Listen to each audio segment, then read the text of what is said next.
আসসালামু আলাইকুম। বিডিকেট আড্ডার পক্ষ থেকে আমি রকি আছি আপনাদের সাথে। এই মুহূর্তে যারা আমার এই ভিডিওটি দেখছেন সবাইকে জানাচ্ছি আন্তরিক শুভেচ্ছা এবং অভিনন্দন।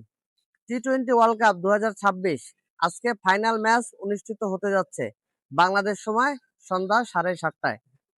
ইন্ডিয়া বনাম নিউজিল্যান্ড। আপনারা অনেকে যারা ক্রিকেট প্রেমী আছেন সারা পৃথিবীতে, তো সবাই ভাবতেছেন আজকের ম্যাচে মনে হয় ইন্ডিয়া জিতে যাবে, ইন্ডিয়া কাপ নিয়েই যাবে। আপনারা জানেন যে 2024-এ যে টি-20 ওয়ার্ল্ড কাপ হয়, সেই ওয়ার্ল্ড কাপটা কিন্তু ইন্ডিয়ায় জয়লাভ করেছিল। তখনকার নেতৃত্বে ছিলেন রোহিত শর্মা, আর এখনকার নেতৃত্বে আছেন সূর্য কুমার যাদব। তো ইন্ডিয়ার টিমটা 2024-এর ওয়ার্ল্ড কাপে যতটা শক্তিশালী ছিল, 2026-এর ওয়ার্ল্ড কাপে আমি মনে করি যে তেমন একটা কোনো তারতম্যের বিষয় নেই। বরং আমি বলতে পারি যে এই 2026 টি-20 ওয়ার্ল্ড কাপে ইন্ডিয়ার টিমটা আরো বেশি শক্তিশালী। তবে এখানে নিউজিল্যান্ডকে ছোট করে দেখলে চলবে না। আপনারা জানেন যে নিউজিল্যান্ড সাউথ আফ্রিকাকে সেমিফাইনাল ম্যাচে কিভাবে হারিয়েছিলেন। 43 বল বাকি থাকতে কিন্তু সাউথ আফ্রিকা কিন্তু হারিয়ে নিউজিল্যান্ড ফাইনালে উঠেছেন।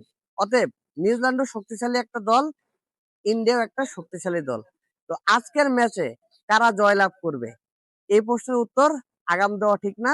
আমি মনে করি দুইটা দলই কাপ নেওয়ার দাবিদার। তবে কারা কাপটা নেবে সেটা দেখার অপেক্ষায় আমরা আছি। তো সবাই ভালো থাকবেন। বিডি কে রাডার পক্ষ থেকে আমি রকি আজকে বিদায় নিচ্ছি। আল্লাহ হাফেজ।